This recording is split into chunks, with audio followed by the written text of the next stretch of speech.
We're coming to you from a 2020 Lexus LX570 where we've installed the Hamilton Motor Company Android Auto and Apple CarPlay Upgrade interface kit.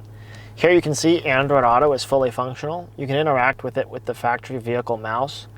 Any of your apps that have an Android Auto component will automatically show up here. So you have things like phone and messages, as well as YouTube, and any other app that has an Android Auto side to it.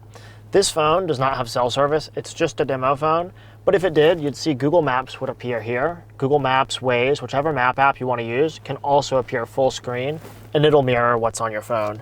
Pushing the voice button here will activate the Google Voice Assistant, and you can see we can put the car in reverse. The reverse cameras, including the 360 camera, show up, and it comes right back.